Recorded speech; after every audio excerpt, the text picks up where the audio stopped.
झरेको पुलको यस्तो पुरै पुरै सिङ्गै सिङ्गै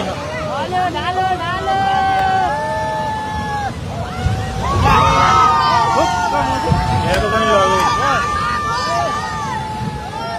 लग्यो सबै लग्यो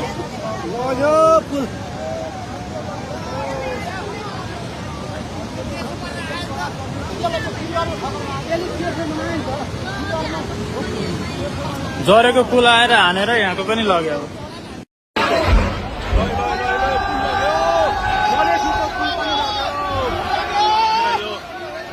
देखि पृथ्वीराजमा जोड्ने पुल पनि बगेको छ।